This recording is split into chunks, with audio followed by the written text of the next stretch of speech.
Welcome to the Foul Play YouTube channel. Thank you, Sean. Welcome everyone to episode 17 of the Open Mic. Tonight we're going to be talking about the presentation that Dr. Silkman gave last night during the, we've been calling it the mini ma'am. That's not really what it was. It was really a tribute day to Eric Jose. And Dr. Silkman did a presentation on Deb Kakatsch, the coroner, and a lot of the shenanigans that went on and so forth. So let's just get right into it. And I'm going to hand the microphone to Dr. Silkman. We're going to throw up a few slides, and here we go. Doc? Thank you so much, Jack61, and welcome, guys. And thank you very much for coming online and listening to us. And thank God, none of us are addicted, right? First of all, yesterday was huge. The 24-hour event, or however long it went, and it was fantastic to see a lot of people there. And there were some really good discussions. And I felt very blessed, or Foul Play felt very blessed that we were invited. And we did a presentation, or I gave a little presentation about the coroner on Deb Kakatsch. And so what we're going to do today, because we had time constraints yesterday, we could only do the presentation, so we couldn't have really a discussion. So, I like to get the panel and also to get questions from the audience. If you got any questions about that presentation, or essentially anything what's happening at the moment, because I tell you what, there's a lot happening. It's just amazing. But guys, I like to just state who's actually on the panel joining me today. We have Alice, we have Bekachoo, we have BB, we have Checking Convictions, we have, of course, Jack61, we have Maz, we have Mystic Jinx, we have Neverly, we have Wizard, and we have Sammy. And so some of the guys here will be checking the chat. So if you've got any questions, please write them down and we'll try and answer them during the podcast. But again, guys, this is an open mic, so everyone gets to have a talk. So really, today is a casual format, and what we have is just a couple of slides of the presentation that hopefully will generate a little bit of discussion. Now, the reason for doing this particular presentation, I was very, very fascinated by the story of Deb Kakatsch. I, like you, and I'm sure everyone on the panel, felt a lot of outrage and true disgust what happened to Deborah. And when you think about it, it truly is a tragedy, because at the end of the day, we're all after the truth. We want to know what really happened to Teresa Hallbach. And when you've got someone of immense experience like Deb Kakatsch, who had 15 years of experience as the Wisconsin County coroner, and really the pathetic excuses that were given to bar her to come onto the property, I really think it explains a lot of the current mess that we're really in. So I felt that it was very much a human story that had to be told. We look at documentaries and we see pictures of people and we hear their voices, but we don't really understand the connection.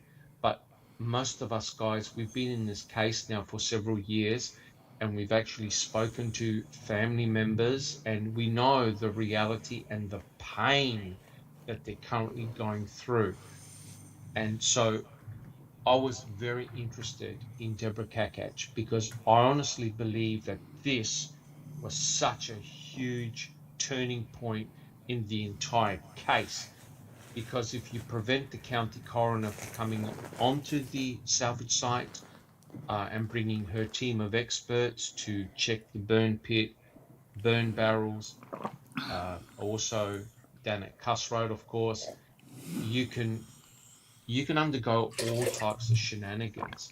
And so I think what we've got here is slide number 3. Is that correct, Jack 61? Slide number 3? That is correct, Doc. Yeah.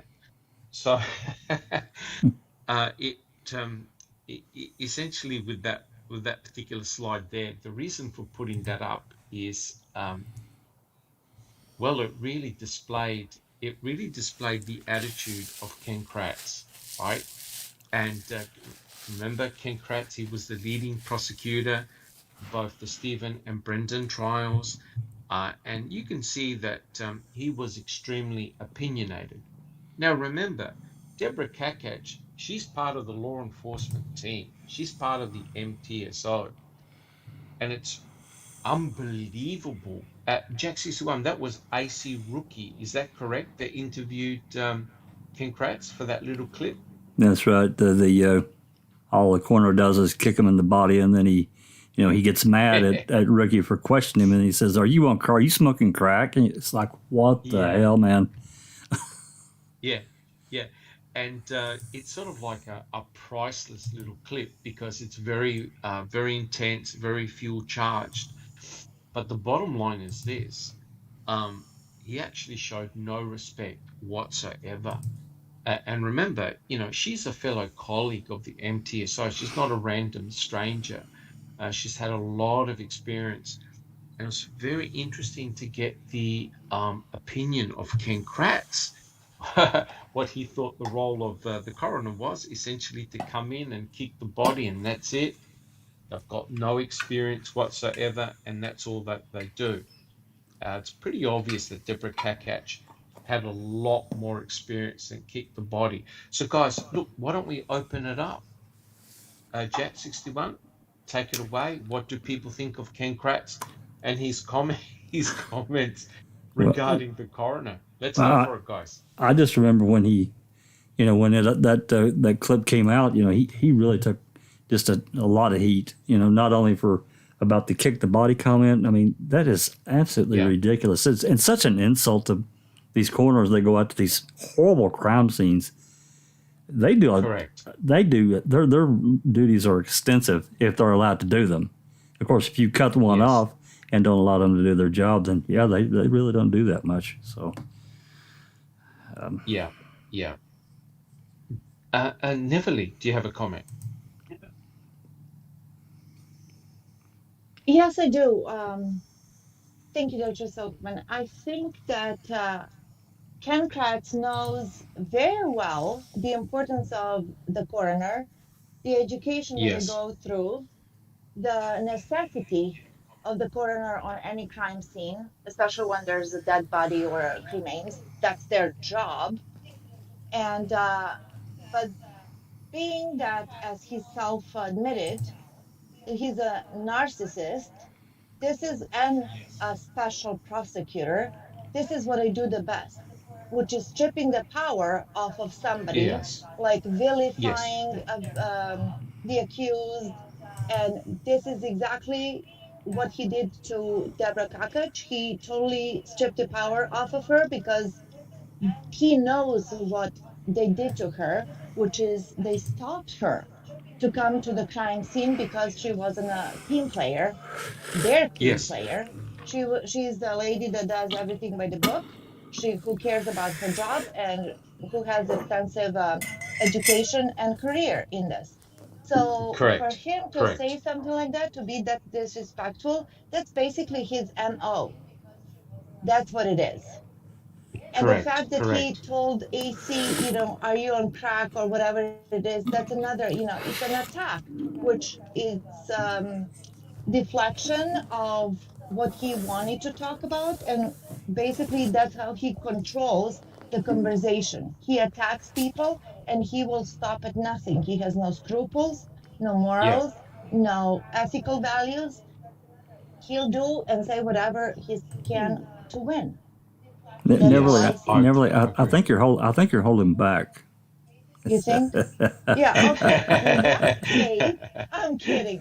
No, but yeah. Well, to me, what stood out, guys, and of course, anyone can comment, of course, um, was his direct comment. I don't give a shit where the coroner was. I think that statement there completely summed up his attitude, and it also summed up Ken Kratz. Deborah Kakatsch is no fly-by-nighter. She's a professional person, and as Jack 61 said, she attends crime scenes and often very brutal crime scenes where people have been murdered and whatever. It would not be a very good job. The mere factor that Ken Kratz showed no respect, to me, I think that's Ken Kratz. What it did in one sentence was completely be dismissive of a professional individual like Deborah Kakatsch, right? And it broke, I don't know about you guys, but it broke my heart when I saw her in episode 10.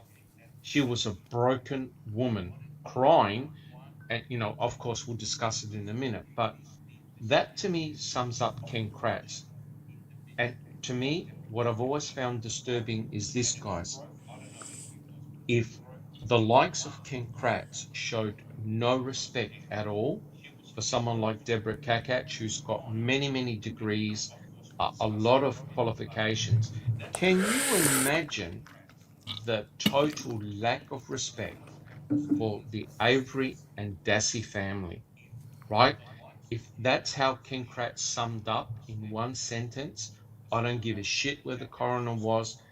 Oh boy, Brendan and Stephen had no chance, no chance in hell. Guys, Jack 61. And what disrespect to the loss to the hall box for Teresa. It doesn't matter where she was killed at.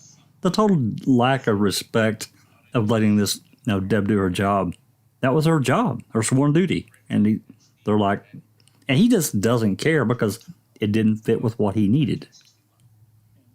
That's correct. That's correct. But to sum up someone's career, professional career, by basically stating, "Oh, I couldn't give a shit where the coroner was," to me is the height of desperation and stupidity. Alice, do you have a comment? Yeah, and that's exactly what it was, Stock, what you said there. It's stupidity. Because he knew fine well that if she went to that crime scene, they wouldn't have got the case that they've got now. Because 100% they knew agree. she wasn't play. They knew that she wasn't going to play ball with their so-called club, and I think they tested that years ago. And not only Yes, that, I mean the disrespect to every other coroner, as Jack said earlier. You know what I mean? That us the day is kick the yeah, body. I mean that is so disrespectful to their yes, line correct, of work. That us day correct, is kick the body. I mean it's just disgusting that that's came out of his mouth. But then correct, that's him all over. correct. And if you have a look at that clip, it wasn't that Ken Kratz was being flippant, he was being deadly, deadly serious. Checking convictions, do you have a comment? Yeah, I just want to say that he was just reflecting on what would have happened to him if she would have been there. He would have kicked him in the body. Yeah, 100% correct. And somebody made a comment in chat that Deborah Kakatsch should have arrested the sheriff. I tell you what, she really should have arrested the sheriff. It probably could have caused a complete change and direction in the investigation. And Neverly, do you have a comment? Yes, you know, he had a job to do, Ken Kratz, that is. So Yes, he chose this approach because people get stunned when you're in personal life, get approached by a person like that, and they tell you, they say something that it's so rude, so disrespectful, so obnoxious. What do? Most of us, we just stand there and we blink. It's like, what? it takes us a while. And then, Yes, 2 days yes, later is, oh, I should have said this, I should have done that, and so forth. But when you think about it, look what Josh Cole is doing to Kathleen Zellner. It's their MO yes. to be Correct, correct. disrespectful, to be dismissive, and to just say, oh, big deal. It's stripping the power. Because at the end of the Yes, day, back to the coroner, they did have a coroner, but not at Stephen's property. It was away no, from Stephen's property, right? But a coroner was needed. So at the end yeah, of the day, they needed it. So why not Deborah? Why did they use the other one? Deborah had no yeah, conflict of interest with no, Stephen's case. Therefore, no. she wasn't, you know, she was not going to do what they wanted her to do, She, which is she, to she, fudge. she was not a threat. She, well, She was a potentially threat. Yeah. she was a threat if she was going to do things by the book. Correct, Mm-hmm. 100% correct. Yeah. Bibi, do you have a comment? Thank you, The Neville. other You're guy, welcome. whatever his name is, he never even came on the property. Mm, mm. And neither did I, anthropologists. yes, I know there Yeah, was a medical examiner who was at the quarry. Correct me if I'm wrong. right. Um, But there was a medical examiner, but there wasn't a coroner. There wasn't also a forensic anthropologist, as Neville said, no, on the salvage yard, right? So no. in other words, BB, these guys were just making up the rules as they were going on. They were Well, disregarding Kratz the rule also book. says in that clip, an anthropologist is more important or something, I believe. Somewhere he That's says that. correct. That's But correct. he didn't He go he on the was at. property, so he's not more valuable. And that's correct. We know that Ken Kratz said, what did Ken Kratz say of Dr. Eisenberg? She's the smartest woman I've ever seen, right? So it's Yeah. rather bizarre. It's rather bizarre, right? On the one hand, he's dismissive of Deborah Kakatsch, who is the official coroner, and he's, singing the praises of Dr. Eisenberg, who wasn't even on the property. Uh, Jack 61. I was just going to say that the comment about why didn't Deb Kakatsch arrest the sheriff? And she could have, I guess, or she could have tried. I think she probably was afraid to try that. That's just my opinion. Yeah, yes, yes. I reckon you're absolutely correct. I mean, she would have been terrified, right? You can imagine the heat that would have come on Deborah Kakatsch had she tried to arrest the sheriff. It would have been like a standoff, and I'm sure she probably would have been put in prison herself. So it's a terrible, terrible situation. Alice, did you have a comment?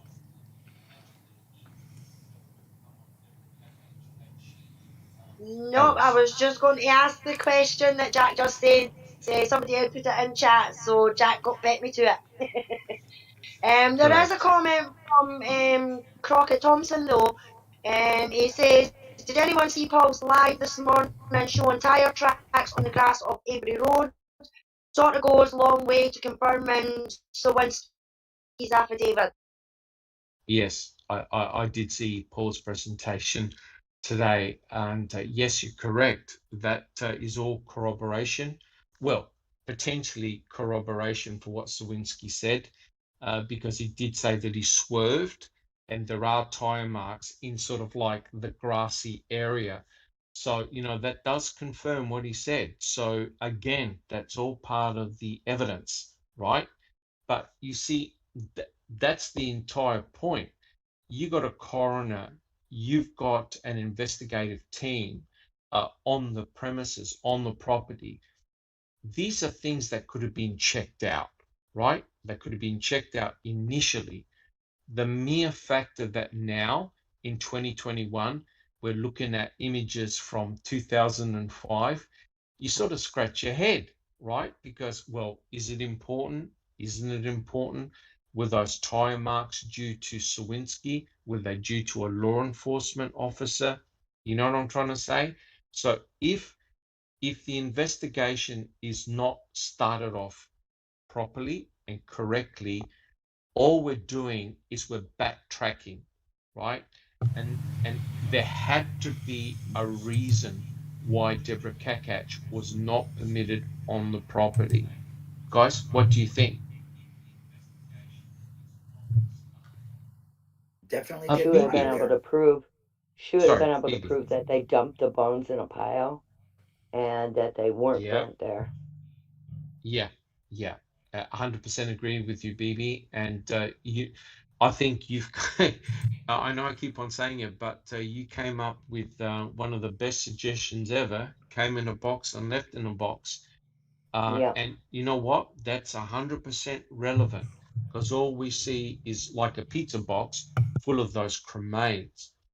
The mere Yeah. fact that there were no, well, as far as we're aware, that there were no in situ photographs is truly shocking, right? Is truly shocking. And we've actually gone through what a coroner actually does at a crime scene. You need proper documentation. You need proper photography. You need to document everything. Alice. Yeah, I mean, that's the reason why they didn't let her take the stand, because if you remember in Ma'am, she just got to the stand, and then the prosecution and that, Kratz and that, It was were like, terrible. oh, Yeah. we need to speak to you, Judge, without the jury being there. And then they tried to make her out to be a disgruntled employee.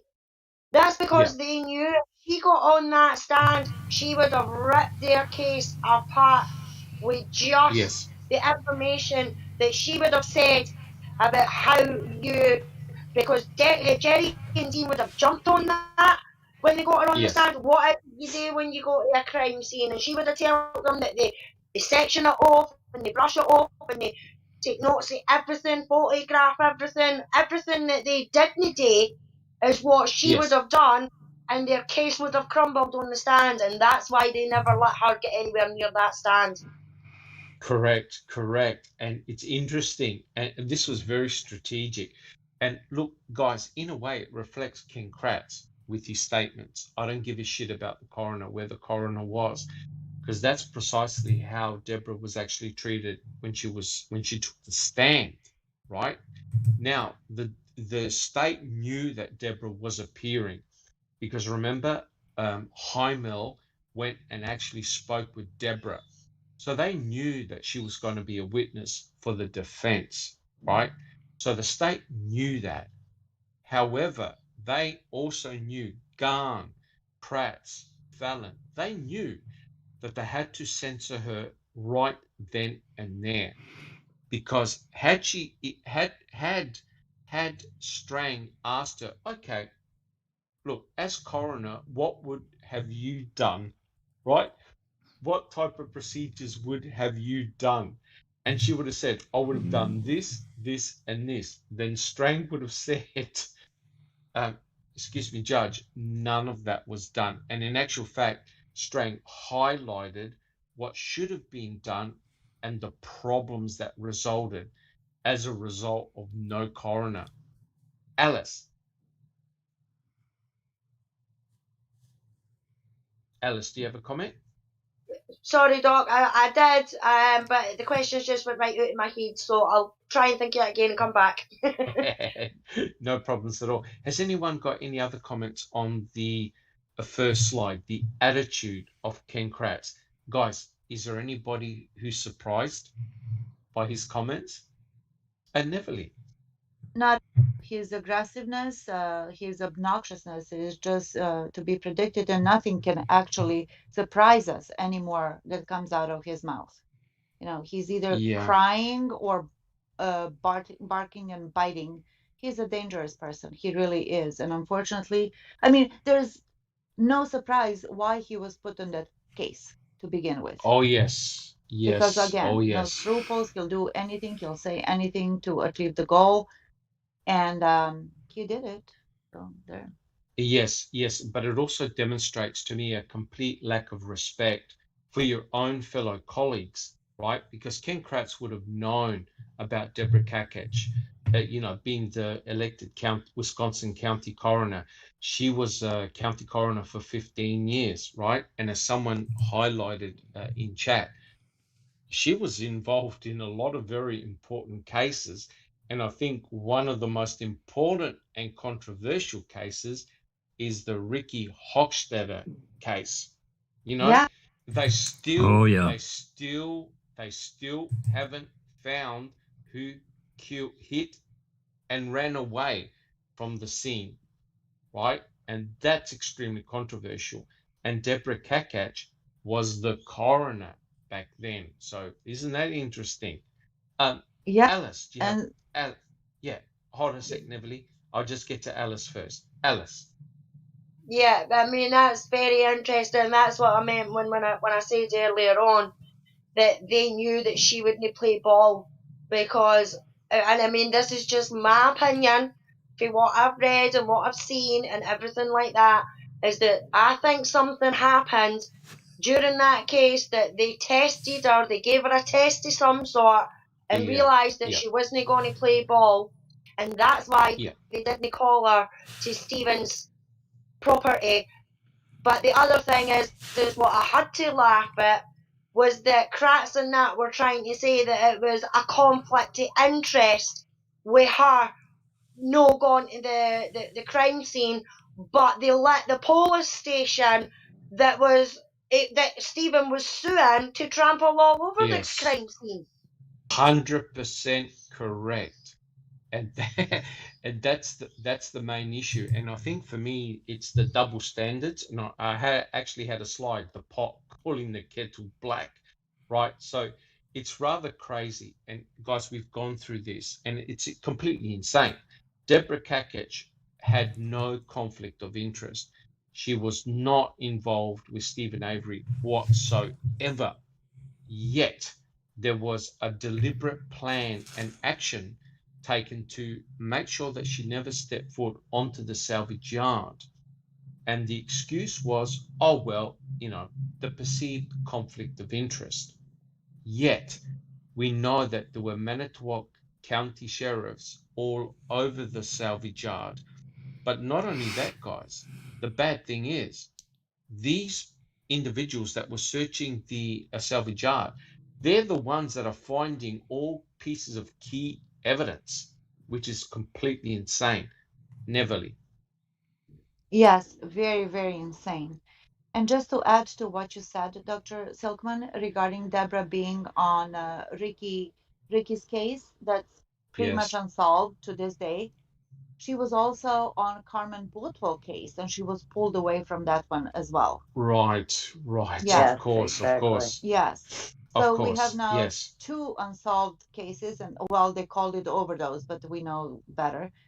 And also another thing, what he said about Deborah Kakatsch, that he doesn't give a shit about her, that the coroner, what does she do? She kicks the body, whatever. And that's what he did with the bones in the quarry, right? He said, I'm going to just spend not even 20 seconds on it 100%. or something to that matter, right? So you see what I'm 100%. saying? He's just stripping. Yes. He acknowledges it, but he strips the power away from it immediately. He's a master at this, a master of manipulation. Yeah. Yes. And it's a very good point, Neverly. And what you see throughout the trials is the fact that Ken Kratz, Fallon, and Garn will diffuse any situation that looks bad for the state. So the mere fact that they didn't have the coroner on the salvage yard was quintessential if there was a setup, and I believe that there was a setup, because it's quite obvious that had the coroner actually gone on site, it would have been properly documented, and it could have well turned the case completely around. And just to highlight Neverly's point, the bones at the Manitowoc County gravel pit were so crucial to this case. Yet Ken Kratz said, I'm not going to spend any more than 20 seconds. And I think that highlights the deviousness of Ken Kratz and the state. Okay, guys, any other comments on our very first slide? Yes, Crockett Never leave. Thompson said something. He said, I think the entire matter of coroner being barred, Judge Willis, seeing nothing she would have done would have made any difference, shows the depth of corruption. And that's Uh, true. How could he have said that?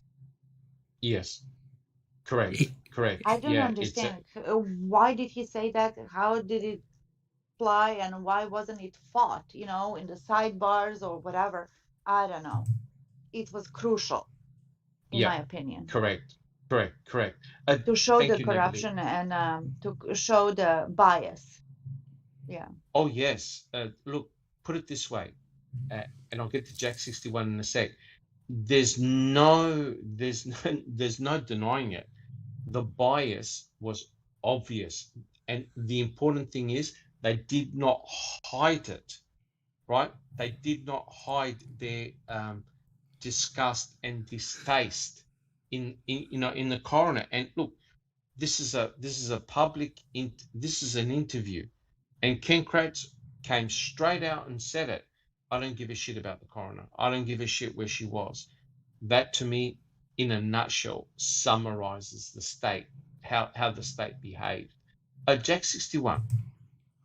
Yeah, well, I mean, to Neverly's point, talking about Willis and, after gone and, he gave his sob story. I can't remember what he said now, but it was really, really ridiculous about what she could add or couldn't add to the case or to the what was going on to the trial.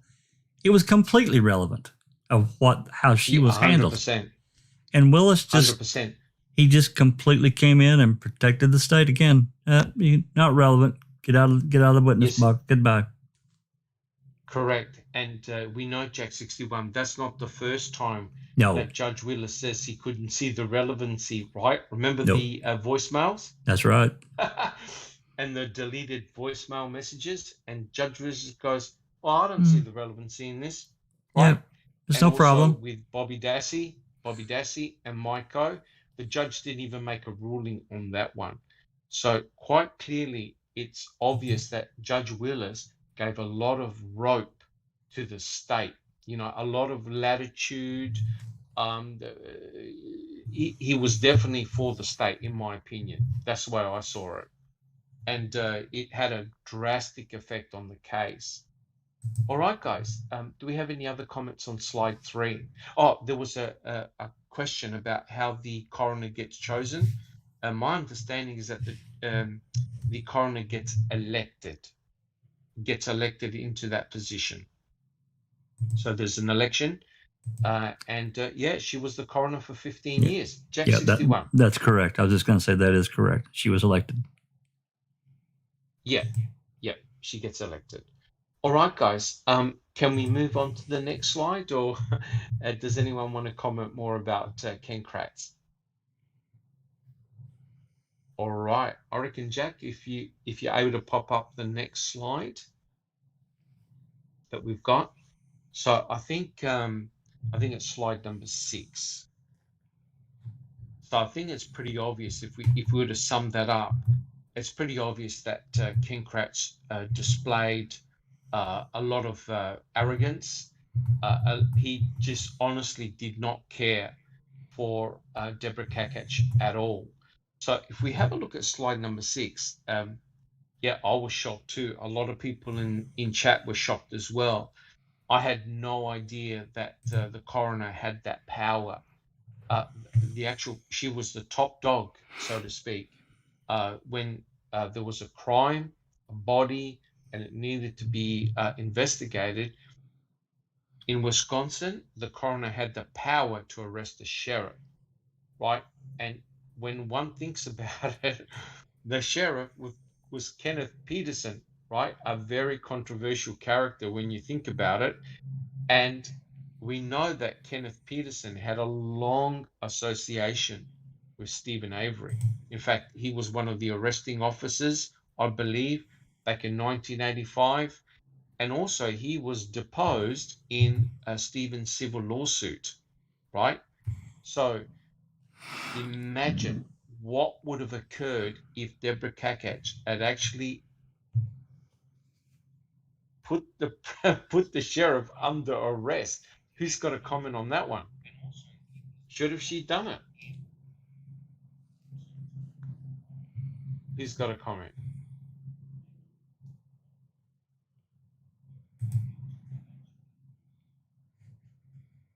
Alice. Yes, she should have done it. She should have told them that if there was any remains or anything like that on that property, then they were to get their arses off it, because the Manitowoc cops and that shouldn't have been there anyway. She could have cleared that whole area and just got her people in. And I don't think Stephen and Brendan would be in the situation that they're in the day. But for her not to continue doing that, she got threatened with arrest herself, and nobody knows what other threats that she might have faced or what other troubles she would have had, you know. Yes. But yes, I think myself, she should have went in and she should have went, no, I'm the one that's in charge here. I can arrest your arse, so get off and get out. But very good point, Alice. But here's the problem, right? Deborah Kakatsch found out about the cremains on television, which means the horse had already bolted, right? So these guys obviously came onto the salvage yard and started sifting for the cremains and recovered the cremains. By the time she found out about it, it was too late. What do you think about that comment, guys? It was Jack 61. Yeah, it was way too late. I mean, I'm thinking about they had already been there for basically days. So, and another thing, and I mean, to me, it doesn't really matter because she's still a county coroner, and it was still Manitowoc County. Yes. The case had been turned over, right? Yes. To KMS. So, even if Manitowoc Corporate looked at it under those conditions, she still didn't have anything to do with Stephen Avery or any of the Averys at all. No. She had no conflict at all.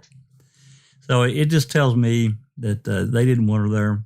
And I think we know why they didn't want her there, because I think she would have clearly seen that what was going on. Well, of course, they done messed with it at that point, but what they found in the burn pit was certainly not anything even close to saying a body was burned up there. No way. And she would have seen that. That is correct. That's correct. And, it's funny that in 2021, we're discussing at length all the controversy about the burn pit, the bones, the bullet, the blood, the RAV4. We're still arguing all that, right? And it's ridiculous to think that a lot of this situation could have been solved and clarified back in 2005 had the county coroner and her team of experts been allowed on the property. But just put yourself in the shoes of Deborah Kakatsch. Imagine you're sitting at home seeing this case unfold, right? Because she probably would have been aware that there had been a RAV4 found on the property because it was all over the news. The coroner gets called out when there's a body or cremains found, correct? That's one of their duties. That's what triggers a coroner to come on site if a body or cremains are found. Imagine being Deborah Kakatsch and finding out on the news, oh, yeah, there's cremains on the property, that cremains have been found. Okay, that's one thing. But imagine your own colleagues ringing you up and saying, okay, boss, what do we do now? Are we ready to go out to the scene, right? And so it must have been very, very embarrassing and also very awkward for Deborah, knowing full well that her colleagues are ringing her up saying, okay, guys, we've got to head out there. Jack 61. I think it's also telling, and I think we've all covered it a million times, but the coroner that they did bring in from Calumet, he never stepped foot on the Avery salvage yard. Yes. But yes, correct. But they're saying that the body's burned up in that little fire area, that little area. But correct. That's 100% correct. So if you've got an independent person like the coroner who's got no axe to grind, Okay, no axe to grind against anyone. She comes onto that property and she looks at the burn pit and starts laughing and saying, guys, it's pretty obvious that someone came along with a bucket and just dumped the cremains here and said, you know, what the hell are you guys on about? This is not the primary burns site. How do you think the MTSO would have reacted to that? Oh, not good. I mean, maybe she would have probably looked at them and said, "Have you been smoking crack? There's no way somebody was burned up here because there's nothing here." That is correct. That's 100% correct. So, you know, she would have brought in her team of experts and they basically would have closed the crime scene. Okay? They would have closed the crime scene. And it's interesting how I don't know about you guys, but you sense an urgency by the investigators that were on that property. It's almost like, oh, you know, we've got to do this and we've got to do it really fast and we've got to find this, we've got to find out. The coroner would have said, guys, we have cremains. The victim is going nowhere. Do you understand what I'm trying to get at? Absolutely. We do this properly. Whereas if you have a look at what the investigators did when they were looking at when they're at the salvage, everything was done bang, bang, bang, bang, bang, because we know why they did everything super quick, right? We know why they did everything super quick. The coroner would have said, right, guys, here's a body, here are cremains, everyone out. My team's going to process this. We're going to do this forensically properly. And we're going to find out what occurred here. Oh, then she would have got a call about Cuss Road. Oh, she would have got a call about the bones in the Manitowoc County gravel pit. So therefore, the coroner and her team would have gone to all these strategic places, right? And I believe ultimately the picture that she would have given is not what we have today. And that's crucial. And that's crucial, in my opinion. Guys, do we have any comments about that?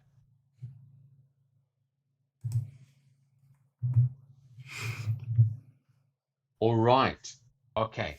So I reckon, Jack, we can do the next slide, slide number 9. But yes, it's a pity in a way that Deborah didn't arrest the sheriff. But as people have commented in chat, it would have been to her personal detriment. Could you imagine the blowback on Deborah had she arrested Peterson?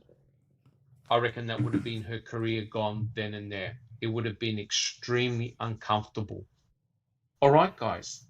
Any comments so far? All right. Now, the reason for putting this up, and we can actually go through it quite quickly. The reason for putting this up is to just goes to show the absurdity of the whole scenario. Here you've got Ken Kratz. Obviously, he was sitting next to Sheriff Pagel, and they're talking about the discovery of human cremains, and he actually said the word human, so they're able to determine pretty quickly that the cremains were human. Now, we know that Dr. Bennett, but apparently there was another forensic anthropologist that before Bennett, I forgot the gentleman's name, that had a quick look at the cremains as well.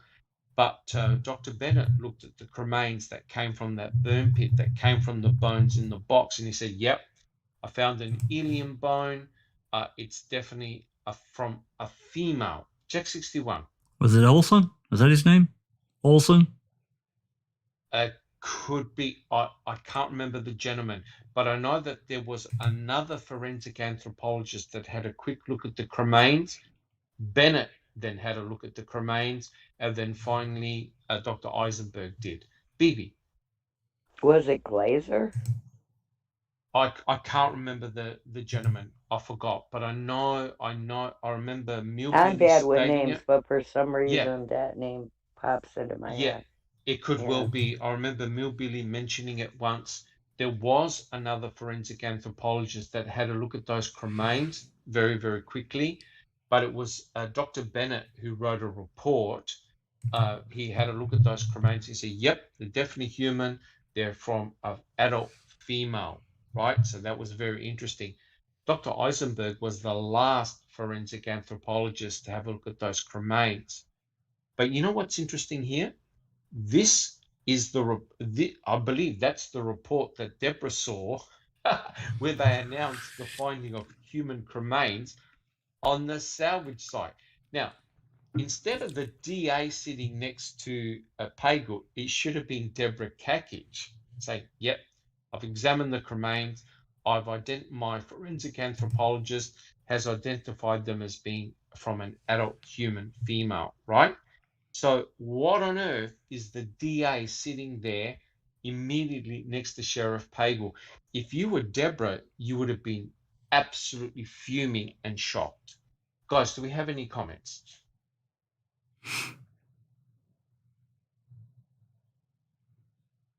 Do we have any comments on that one?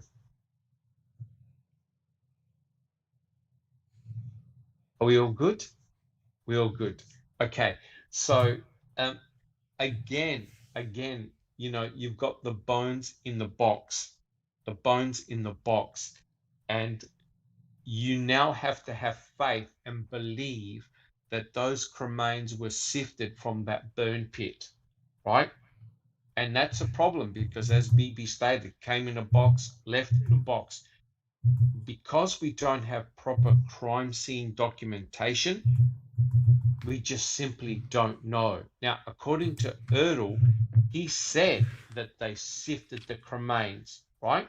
Check 61. We know the another problem that we've discussed before, and it's not gotten any better, is that those bones just getting thrown in a box, they could have come from Jupiter. Yes. Indeed, they could have come from Jupiter, and that is the problem. You know, all jokes aside, you're trying to put someone in prison. You're saying that a murder took place here. One would think that you need proper documentation of human cremains, especially if they're in a burn pit.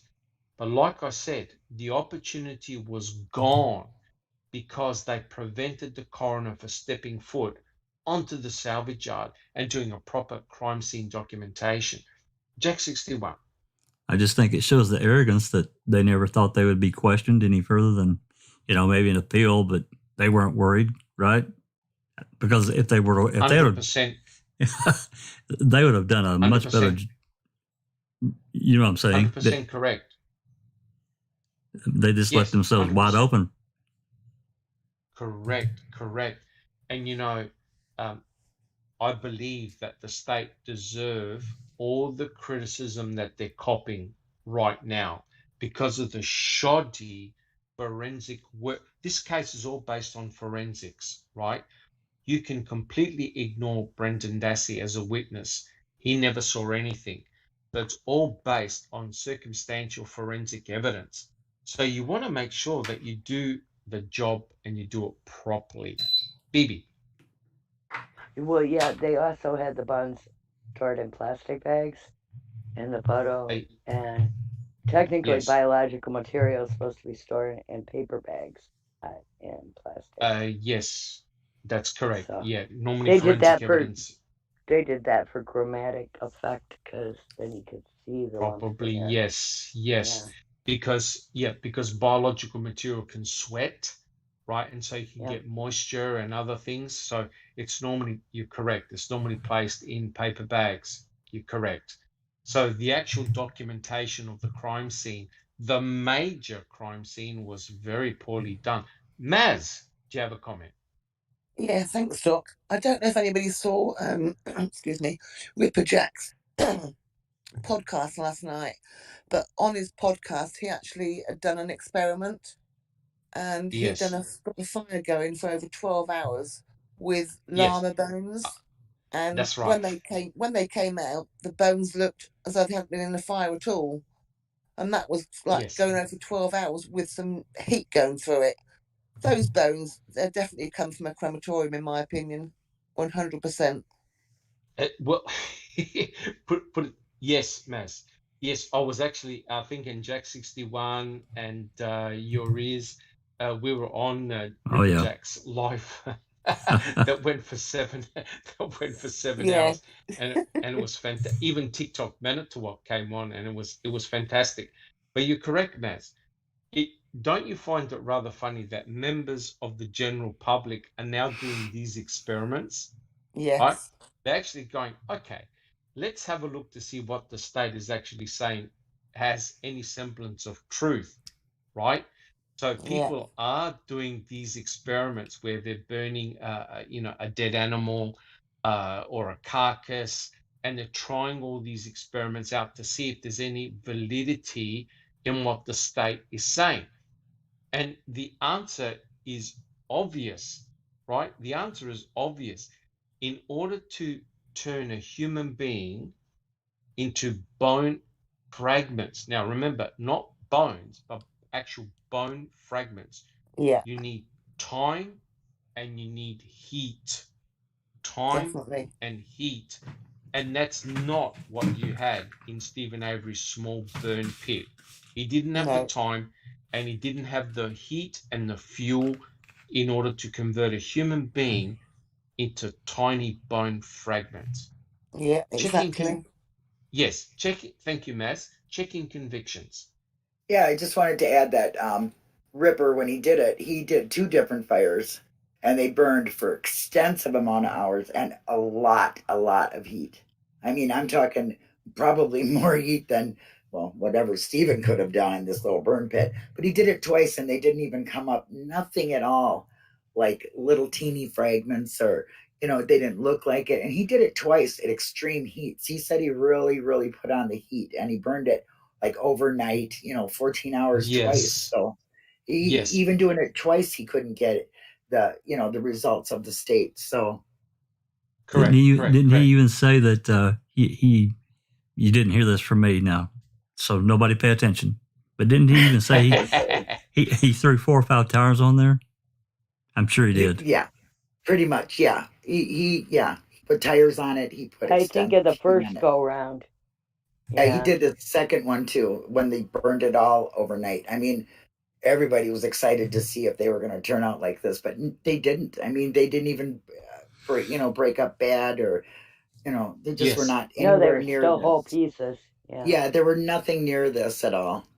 I mean, he showed a video of that fire, and you saw it too, I think, Doc. I think you were there. That was a huge fire that he had. It was massive.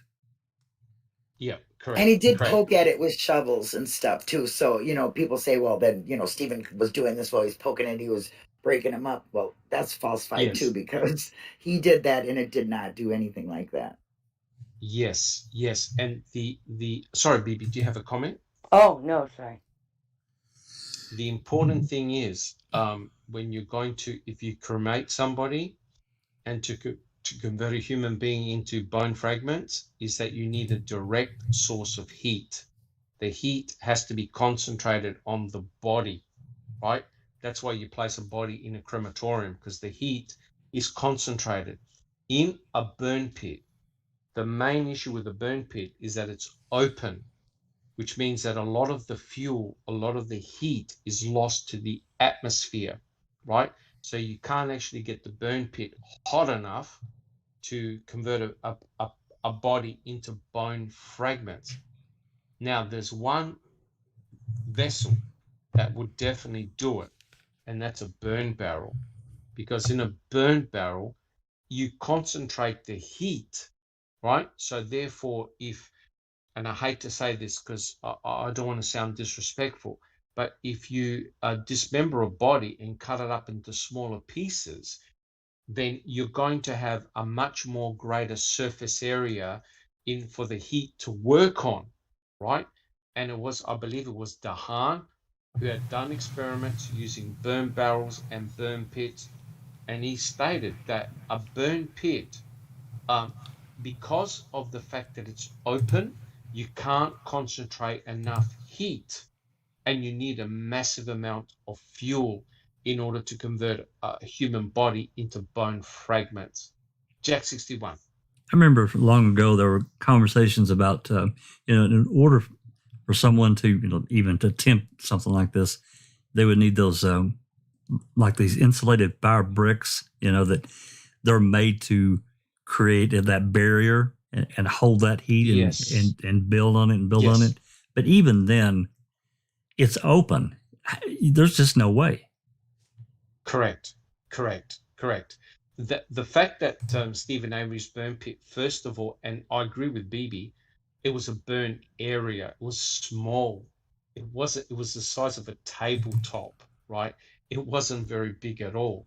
And the fact is that there wasn't any evidence of huge amounts of fuel going into that burn pit, right? And because you can see the aftermath, there wasn't enough fuel. There certainly weren't enough tires that were burnt, right? And the seat wasn't even in the burn pit. The seat was actually off to the side. So they were trying to calculate all this particular fuel load. And just getting back, that's why you needed the coroner at the burn pit, right? I think everyone agrees. That's why we have the stupid shenanigans we've got now, because there's no proper crime scene documentation and there was no coroner there to say, look, guys, these are my findings. I'm highly suspicious of them. And she would have reported them honestly. She had no axe to grind. She had nothing against Stephen. She had nothing involved with the family. She would have given a proper crime scene documentation. Jack 61, do you have a comment? Just a brief one, talking about the burn area. It was a small burn area until the county and the state got their hands on it. And man, oh man, did it become large. Yes, it did. And I believe that was deliberate. It was. It was. They brought in the Bobcats and completely flattened the burn pit, which is completely crazy. The whole burn area. Checking convictions. Yeah, we have a question from Kay Parnell Sanders. She says, how long does it take to incinerate a body at a crematorium? It takes several hours. And it's, I think, 1,800 degrees, right? Different crematoriums work in a slightly different manner, but it's normally several hours to cremate a body. And what they do is that once the body has been cremated, there's nothing left. There's just bones, okay? There's just bones. And what they do is they use a metal bar, because the skull and I think the ribs are very hard to fragment. So they use a metal bar to crunch the bones, and wait for it. After the bones are collected, they put it through a cremulator to convert it to bone dust, right? But if you take out the bones after they've just been freshly cremated, they're bone fragments. But you still have to use a metal bar to crunch the bones, because some of the bones are still relatively intact. And I think Dahan said the skull, very thick, rib bones are very hard, and spinal column, very hard to burn. So it is several hours, and the temperature is about, I think, 1,800 degrees. It's very, very hot. But the critical thing is this. It's like, and I hate to use the word, I'm sorry, guys, it's like an oven where the heat is concentrated on the body. And there are plenty of YouTube clips that actually show a crematorium in action. Just check out some of those and you'll see the intense heat required to burn a human being. BB. Yeah, you can watch entire autopsies. They have them. Yes, you can. You can. Well, they speed it up while the fire's on, but whatever. Yes, correct. So I think, Kathleen Zona got in her experts, right? And he actually did experiments whereby I think it was a pig carcass in a burn pit, they basically had to wrap the pig carcass up and completely surround it with wood, right? A high fuel load. And I believe it took overnight for the pig to be converted to bone fragments. Now, we know that Stephen Avery wasn't out there all night with a huge whopping fire. We know that, right? Because we know that Jody Stokowski phoned him up at, I think, around about close to 9 o'clock, right? And because we're reading Ken Kratz's book, Ken Kratz was saying, oh, yeah, he was a multitask killer. So while talking to his fiance, he was, chopping and cutting and burning Teresa Horbach. That's how insane it was, And yes, people have made comments. There was a big whopping propane tank on the property next to close to the dog kennel. So if Stephen Avery was indeed having a massive fire, he would have burnt down his garage, blown up the propane tank, and killed his dog. But the other important thing is this. When Stephen used to burn tires, I believe, correct me if I'm wrong, I think Barb's in the audience, Barb used to complain about the black soot on her property because the smoke will waft over and leave a residue. No one smelt any burnt smoke in terms of like rubber. And another important point, who smelt a human body being burnt up? Nobody commented about that distinct foul smell of a human body being burnt up.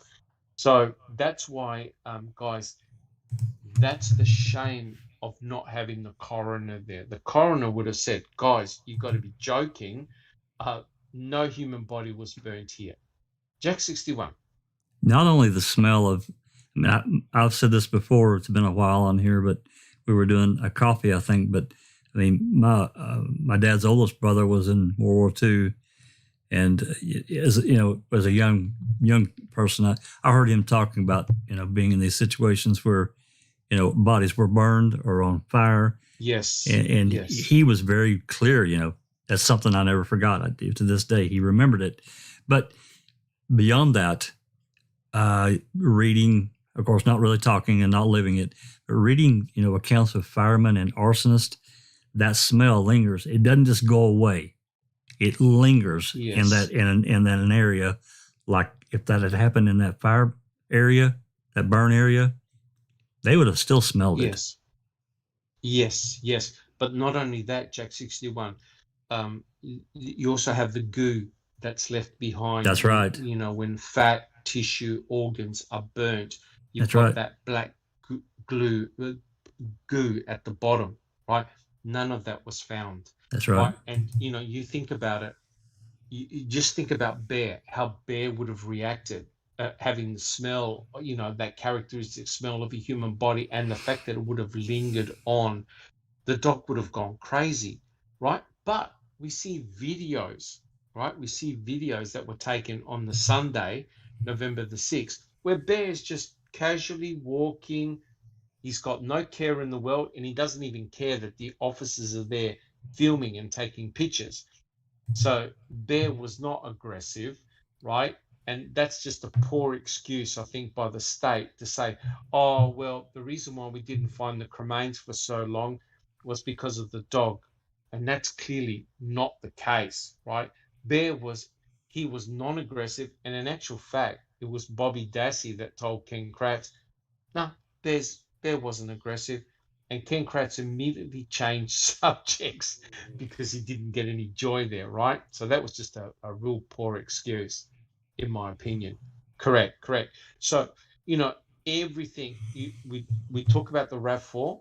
The RAV4 is a critical crime scene. But guys, the burn pit, that's where the shenanigans took place. Right there. And because the state prevented the coroner from going on site, we now have no idea what really took place. But the evidence tends to suggest that no human body was actually cremated there. It's just simply crazy. All right, guys. So, do we have any further comments? We've got a lot of activity in the chat, which is great. Sammy, do we have any questions from the audience? We all good? I think we're all good. We're all good? Awesome. Awesome. All right, guys. Shall we put on the next slide? Slide number 11. I reckon we go for slide. Yeah, it should be coming up. Yeah, I got it. Well, look, I think this to me was just simply unbelievable. And this goes to show the level of desperation by her own colleagues, right? And the situation here was that Deborah had actually phoned up Mark Wiegert and said, hey, what's going on here? You found human cremains. You have to let me know. And Mark Wiegert actually said, no, I don't have to let you know about the cremains. I don't have to tell you anything. And furthermore, she had a meeting with Kenneth Peterson, and Kenneth Peterson said, essentially, if you step foot on the salvage yard, you're going to get arrested, right? Which is truly mind-blowing. But it actually went higher than that. She got actually phone calls from the Manitowoc County Executive and also from the Manitowoc County Corporate Council. And Deborah Kakatsch says that rarely occurs, right? And she was told, keep away. Conflict of interest, keep away. And, she's just trying to do her job. And all these people, including Mark Wiegert, who was a chief leading investigator, told her, I don't have to tell you anything. Guys, take it away. Do we have any comments? Jack 61. Well, I think it's just a height of hypocrisy because if we think back, didn't Remaker and Colburn go out to Stephen's trailer on the evening of the 3rd? Yes. So I know that Colburn was there, and he did. Stephen said, yeah, check out my trailer. I've got nothing to hide. Yeah, just going down and go in and check it. Yeah, he did a quick check, found nothing nefarious, and so be it. So, and then I think there was another visit, and then they were all over the place on the 5th, the 6th, the 7th, and the 8th. I'm talking about Manitowoc County officers, Yes. So, and then, suddenly on the 9th, after, pretty much everything is found that they needed to find, I guess they felt like they had enough, at least for now. Ken Kratz dismisses them on the morning of the 9th. They run off the property, but it's too late. But to me, it's just a height of hypocrisy that they were allowed, and there was a conflict there, and Deb had no conflict, and she's basically threatened to stay off the property. Correct. So, it's like what we said before, Jack. Something must have upset Peterson or his fellow officers that Deborah Kakatsch did in a prior case. Probably. And they thought, we can't have Deborah Kakatsch on site, because if they knew or were involved in a setup, the coroner would have discovered it. Yeah? Absolutely. Do you guys agree? I totally would agree. Have discovered it, right? Because the coroner has got many years of experience going to different crime scenes. She understands what it's like when a body is cremated or at a particular murder scene. She would have gone to the burn pit and literally started to laugh and said, guys, someone's just dumped the cremains over here. This is not natural, right? Now, we know that a body, when you burn it, the bones aren't going to get up and move, right? And that's the problem that the state had, right? The state had a problem thinking, wait a minute, if Teresa Horbuck was cremated in the burn pit, what are some of her cremains doing in Yunda burn barrel number 2? What are some of the cremains doing in the Manitowoc County gravel pit, right? So in other words, the crime scene got expanded out. They couldn't answer it, right? And it's a damn shame that the coroner at least couldn't have first eyes on those cremains. Guys, any other comments? Wizard, do you have a comment? Yeah, personally, I think it's all a load of bollocks, Doc. I don't know what else I can say, really. It's, I've sat here listening to it. It's appalling. The whole system there is appalling. Deb Kakatsch, a poor woman, really, in many respects. When faced up against Peterson in his office to receive a dressing down, she had to weigh up her career, her pension, her good name, and her liberty against her life. Peterson had nothing to lose. Deb Kakatsch stood to lose everything. Correct. And Wizard, yeah. No, go on. Keep going. I was going to say, well, look how it turned out. Look how it turned out. It was a disaster for Deborah. Yeah, I mean, look, who in that situation, and looking at Deb, you get the feeling that her character is very easygoing, very gentle-natured. She's not combative. She's not looking for any confrontation. She's just there to try to do the right thing. So she goes in, she asks him about it. She realises what's going on and that she's been blackballed by the whole system. Well, she has no doubt experienced a lot of this following her refusal to comply with the Ricky Hochstetler investigation. And that would have marked her out as being an outsider, a non-team player, somebody who had to be kept out of the loop of trust, and an absolute threat in every sense of the word. So when he sat there behind his big fat desk and he's saying to her, "Well, look, you're off, you're out, and that's the end of it." What's she going to do? Put up a fight? No chance. It's unreasonable to expect her to make a stand. She just wasn't equipped to do that. No, but isn't it disgusting of the double standard? Oh, because Peterson and all the other guys would have said, conflict of interest, you can't go on, civil suit. Yet, imagine Deborah finding out all these officers that were on the property finding all this damning forensic evidence against Stephen. It's a hypocrisy and a massive double standard. Well, knowing what we know about her involvement with the Ricky H case, I reckon that immediately she would have jumped up and started stamping heads. She wasn't going to suffer any kind of that bullshit. But when you're kind of, I mean, going back to Peterson, his flippancy with his comment about bumping Stephen off.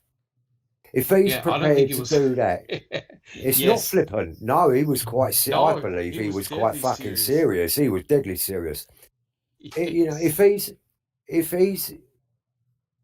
he's actually considered that, because following the comment, you have to think that he's actually spent some time considering that possibility or that idea. Oh yeah. If he's going to do, if he's going to do that to such a high-profile character like Stephen Avery, Deb Kakatsch, she's already dead and buried. Finished. Absolutely. Thank you so much, Wizard. You're Sammy, welcome. do you have a comment? Yeah, earlier Shane Henry made the comment. So when the cops look in Stephen's trailer the first time, they didn't realize Teresa was in the backyard burned. Well, no. I don't think she was. And if he had done that there, like they tried to say, there's absolutely no question about it that they would have known. These are supposed to be experienced people with death and forensics and murder and everything else. So he said, "My God, I can't help but laugh how dumb this case is." Right. 100%. 100%. Yep. And something I'd kind of like to clear up, Stuart Hodson says, wasn't there a body measured and photograph taken? Well, we kind of need to clear that up a little bit. Yeah, because real quick. there's a little bit of misconception here. Yeah, that got me in trouble. Yes, that was H1 and H2. Now, there's not, look, we've actually seen footage, news footage of officers at the burn pit with cameras. We don't have those photographs.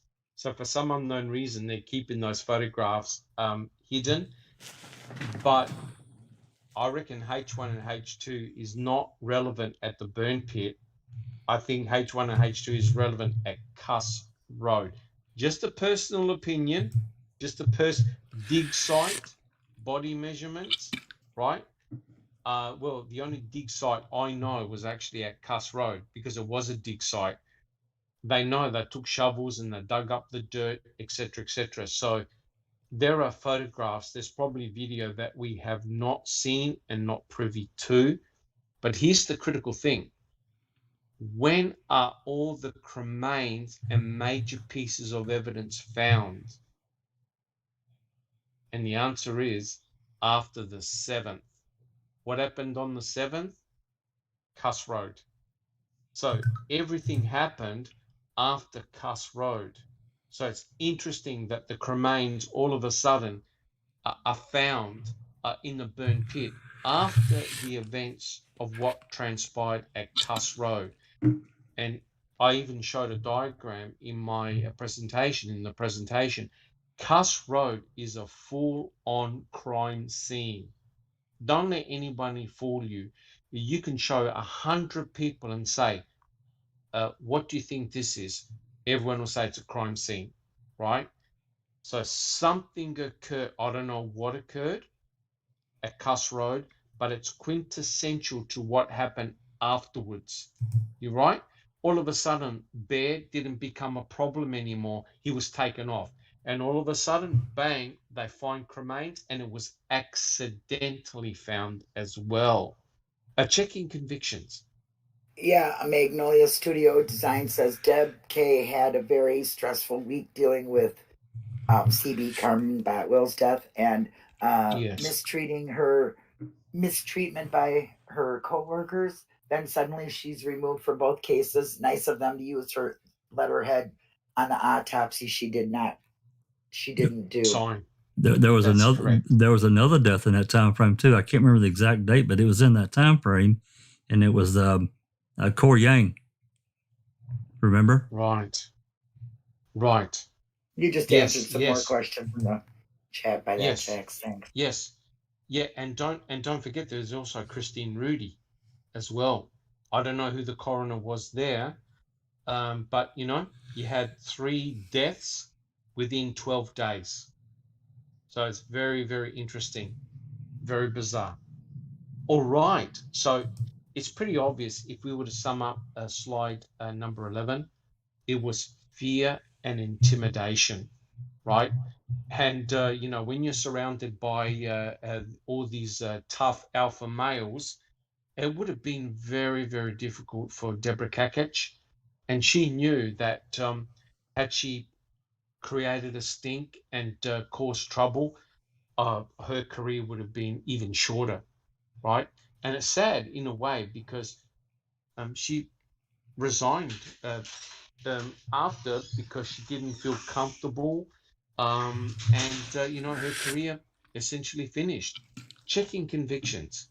Yeah, I just can't get over the fear she must have had. I mean, to quit her job, knowing she had the power over these guys, that she was the highest ranking officer in the department. Yeah. And she really must have been very scared. I mean, to have that power that she has and then be intimidated so badly that she doesn't use it and she literally leaves her job. I mean, I just can't imagine what fear they put into her.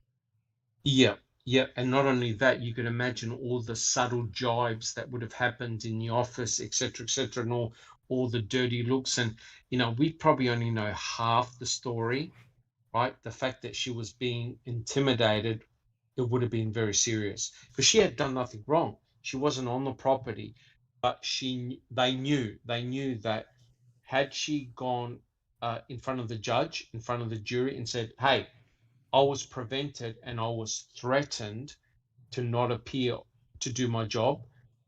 Despite the so-called conflict of interest, she would have said, hey, I've had nothing to do with Stephen, right? So it would have looked very, very bad. Jack 61.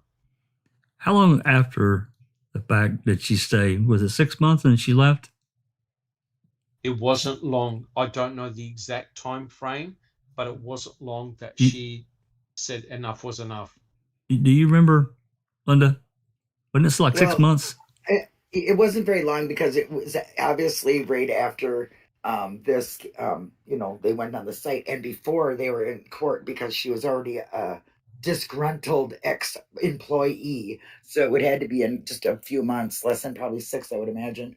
Yeah. And checking convictions. Sorry, guys. You just said a very important point.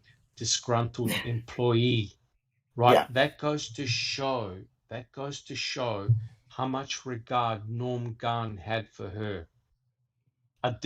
Instead of saying my fellow colleague, yeah, he referred to her as a disgruntled employee. That's huge. What did Ken Kratz say? I don't give a shit where the coroner was. What does Gunn say? A disgruntled employee. They completely walled her off, right? Completely made her look terrible. off, made her look like scum, which is shocking. All right, guys, do we have any other comments? I just want to say that it just goes to show you here everything we're trying to make noise about. That mob over there rules everything. They have very little to no regard for anyone who is in authority over there. Yeah, I mean, Sammy, the scary thing is it's an old boys club. You could tell it's an old boys club. Absolutely. The fact that they excluded Deb Kakatsch and treated her in the manner that they did, to me, indicates that it's an old boys club stemming back from a long time ago. And she threatened in my opinion, she threatened the status quo. She had to go, and it's as simple as that. She didn't play by the rules. Nudge, nudge, wink, wink. You're gonna write a report the way we want it to write. No, that's not what the coroner does. And she was ostracized, and it was terrible. All right, guys. Now I realize that we're getting on a little bit in time. And I actually had my nurse try to call me a couple of times because I'm having a dressing change, so I can't keep hanging up on the phone. So let's have a look at slide number 13. Slide number 13, we can do that relatively quickly.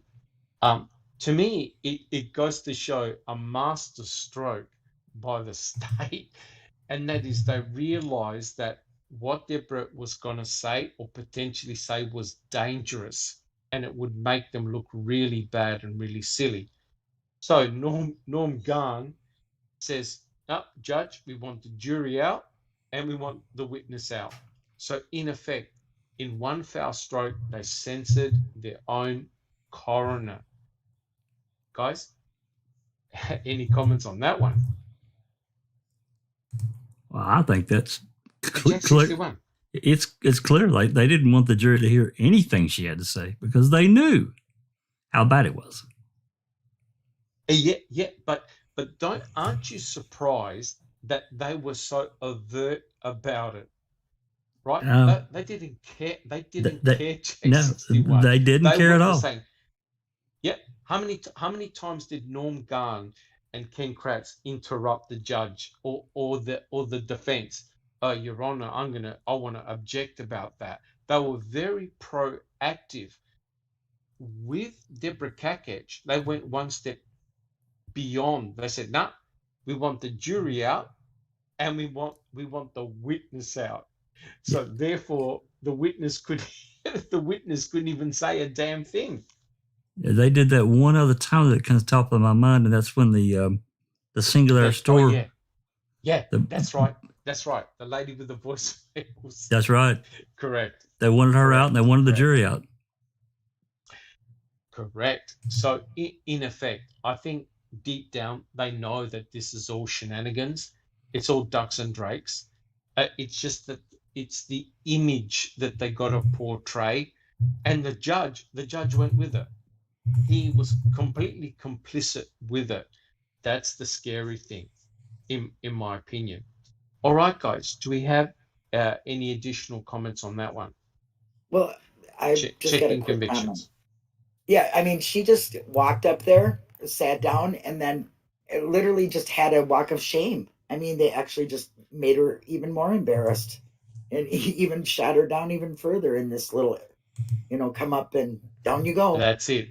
And that's precisely why I showed that little clip, because you could see the shame, the embarrassment, the sort of humiliation of her having to walk off the stand. And you can see it, and there's an actual image of Ken Kratz and Garm. They've got their heads down. They're not making any eye contact at all. And yet Deborah Kakatsch said that when she was on the stand, Ken Kratz stared her down.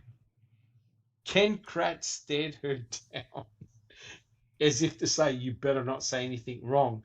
But Norm Garn, he stopped it all. He said, no, Judge, we want her out. And they were successful in, like I said, censoring their own state coroner, which to me is completely mind-blowing, in my opinion. It just doesn't make any sense. All right, guys, any other comments? All right, I reckon we can go on to the next slide. We're nearly finished, guys. We're doing very well. That is, I believe it's slide number 17 coming up. So I think it's pretty obvious, guys, that they had a strategy.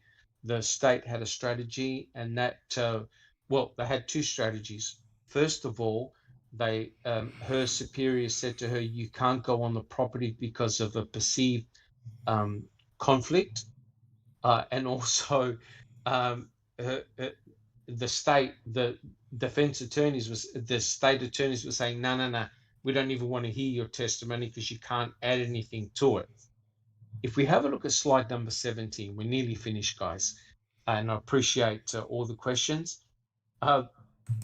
This one is a classic. First of all, the judge talks about a turf war, right? And then he goes, he doesn't understand how, anything the coroner would have done that could have contributed to a less biased investigation. So did Judge Willis just admit that the investigation is already biased, and having the coroner there would have made it less biased? Jack 61, help us out here. I don't even know how to answer that. Just, he rescued, well, in this one, he rescued them because clearly her testimony would have set the record straight as to what happened to her as far as, how she was treated, not only by Wiegert and also Peterson. I mean, my God.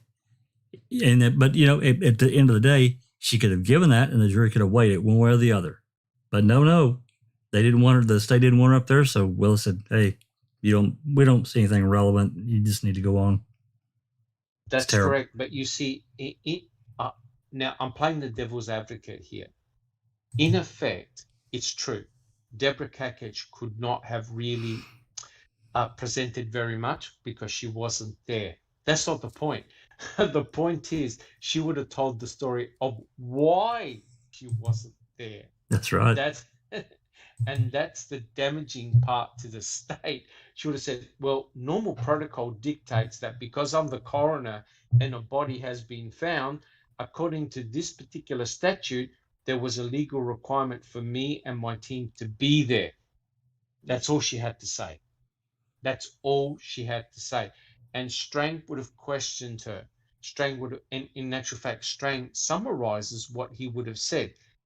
He would have said, okay, what was your role? What would your role have been at the salvage yard? And she would have said, we would have done a grid. We would have taken proper documentation. I would have had a forensic anthropologist on site. I would have had my team of specialists. I would have ensured that nobody randomly walked around the burn pit picking up random pieces of bone, right?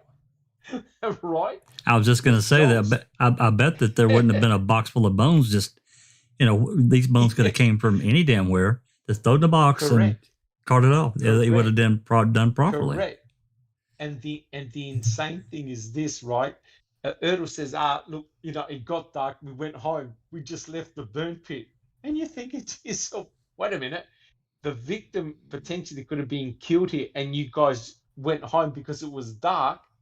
And yet, at Cuss Road, they put tower lights up there. But honestly, it makes no sense whatsoever. Alice. Yeah, exactly, Doc. And if I think if she was on the stand as well, Jerry and Dean would have hit on the fact that she wasn't allowed on the property. There was something else, and it's just went right out my head. That's twice now that's blimmin' happened.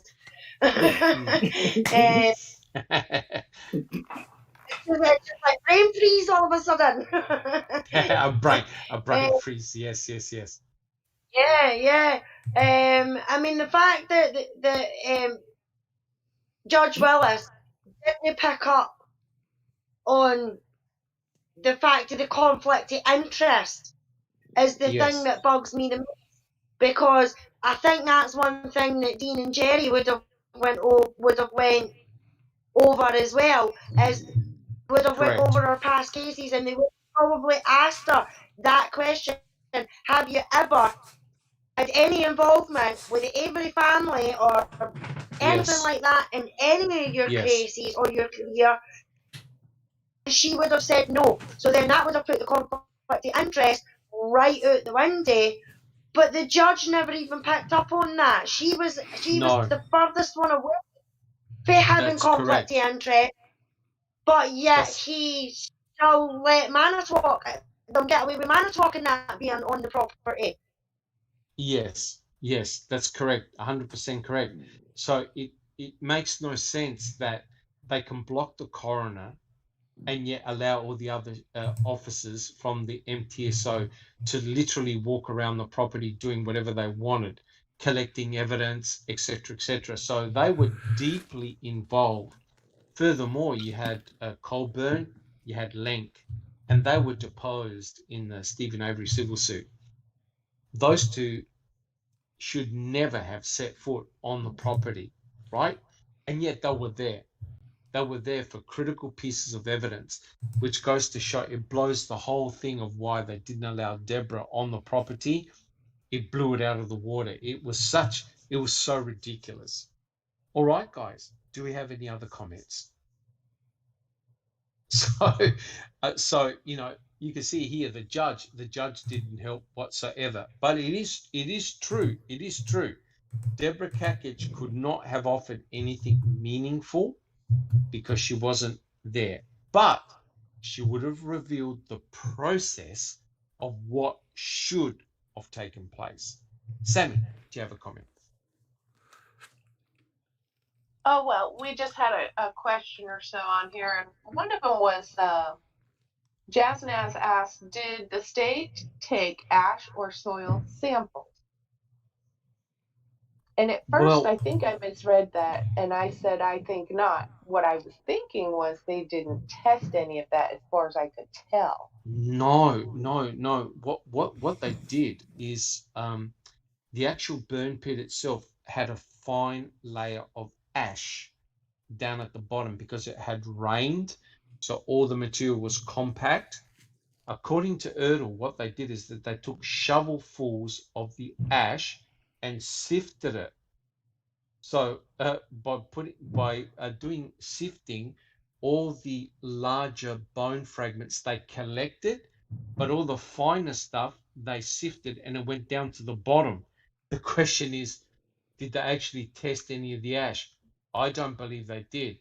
I think their aim was to collect things like rivets, zippers from jeans, other larger materials, and the sifting apparatus was able to get the bones. But because the burn pit was actually at ground level, it wasn't very, very deep, it meant that the bones would have shown sitting on the ash, right? And here's the kicker. Trooper James Reese took photos on the 6th of the burn pit, right? And you can see Bear, he's in those pictures. The problem is there's not a pile of bones sitting in the burn pit. And when one of the officers was asked, well, where were these cremains? He said they were sitting in a pile on the ash. They got sprung. Because Trooper James Reese took photos, in situ photos, of the burn pit. You can't see a pile of cremains because there isn't one. So that's good proof, in my opinion, that someone came along and just dumped the cremains in the ash. Neverly. Yes, but didn't we have a bullet that was sitting on top of the dust that's been there forever? Yes, correct. So again, it's showing this false illusion that it couldn't have occurred in the way that state said it. All right, guys, now I realize we're getting a little bit on in time, but if I could just quickly finish here. This is slide number 22, and we can do this fairly quickly. We've done, Foul Play's done many presentations on the forensic anthropologist, Dr. Eisenberg. I want to say straight up front, I actually do feel sorry for her because she was placed in a very uncompromising position. Now, this is bizarre. Right, now I'll tell you why it's bizarre. She was just simply handed a box of bones. That's it. And she was asked, okay, what are these cremains? What do they represent? She actually wasn't, and she admitted, she actually wasn't part of the search team. She wasn't actually on the salvage yard at all. She's never seen any in situ photographs, and she wasn't part of the sifting process. So she was actually shown the box of bones, and that's it. Now, this is disgusting because that's exactly what Deb Kakatsch is there for. She would have brought in her team, photographers, forensic anthropologists, blocked off the crime scene, made sure that Bear was handled properly and removed from the scene, and made sure that the investigation of the burn pit and other places were done properly and documented properly. When you've got the forensic anthropologist who's got all the skills, and that's why Strang asked her, oh, you do archaeology? Of course I do, right? None of her skills or talents were used because they just gave her the final product, the box of bones. And that's incredible when you think about it, because they treated Eisenberg just as badly. Hugh Fraser, do you have a comment? Just for next time, I wondered if I could suggest that we have a look at the way the FBI were treated when they arrived on the salvage yard. Yes. Because it crossed my mind that they were kind of shepherded around the whole time, and maybe their arrival was timed to coincide with about 50 state patrol people who were on the place, obviously just causing chaos. Yes, that's a very good point. Keystone Cops situation. Yes, and I must admit, Hugh, I haven't done much research into the FBI, their involvement on the property. I know that Dr. LeBeau was involved in the EDTA testing, and I know that the FBI took the RAV4 apart. They took it apart and they used a laser scanner, but I don't precisely know what their role was on the salvage yard. That's a very, very good question, Hugh. And good to hear your voice. Oh, well, can't be shy all the time. One other thing, it's probably been discussed, but I was impressed with that photo I saw for the first time showing just how close the burn pit was to the garage. think that was in Ripper's yes. video session with Yes. Ali. Yes, if you have a look, actually in my presentation, I show an aerial photo. It was obviously a news crew that took the picture. You can see the position of the burn pit next to the propane tank, next to the dog kennel, and next to the garage. It would have been if there was a 10-foot fire there, it would have been a nightmare, right? The whole place would have blown up. So it just goes to show it's not what it seems, right? Yet, Ken Kratz has to show the image that there was a big whopping fire because he knows that you need a huge amount of fuel to cremate a body into bone fragments. Now, remember, this was not a partially burnt body, right, that you often see in a lot of crime scenes where you can still recognize a human body. This was bone fragments. This was crematorium level of heat, right? And so quite clearly it could not have occurred in that burn pit. Hugh, any other comments? No, that'll do for me. Awesome. Thank you very much for coming on. What do you reckon, guys? We have a look at slide number 29. So in summary with Eisenberg, I actually do feel sorry for her because she only knew part of the picture, right? But I don't feel sorry for her because she never had the gumption to say what those cremains were at the Manitowoc County gravel pit. You know, they were cut, they were burnt, they were pelvic fragments. She refused to call them human, and now I understand why. It's pretty obvious that if she actually said that they were human, party over. No one could explain why Stephen Avery would take partial bone fragments and bring them all the way down to the Manitowoc County gravel pit. If you're going to hide your crime, you take everything there, not just a few bones. Just simply crazy. Okay, well, I think here we can just spend a minute. Who would like to comment on slide number 29? Who would like to make a comment? Checking convictions. That's a hell of a burn pit. Look at that thing. Yeah. Oh, yeah. That's one hell of a burn pit. Yep. They destroyed it. I mean, what the heck? That's massive. Yep. That's massive. You could have put a semi in there and burned that, for Christ's sakes. Hey, yep. Oh, you can cremate a Tyrannosaurus Rex in that burn pit, right? And it's disgusting because look at the size of it. They completely flattened it, which means that no fire expert can come on and say, hey, look, this is the size of the burn pit. My calculations show that there's no way you can cremate someone to bones in this burn pit. So what do they do? Yeah, what do? They just completely dig it completely out, which is completely insane. So there's no crime scene no more. There's no crime scene. So there's no preservation of crime scene. There's destruction of crime scene. Thank you. Checking convictions. Wizard, do you have a comment? I do. I don't see the remains of a burn pit. What I see is the beginnings of the groundbreaking work that you would need to undertake if you wanted to construct an underground car park. Or an underground torture chamber. Or an underground beer cellar, anything you fucking like, but it ain't a burn pit, Doc.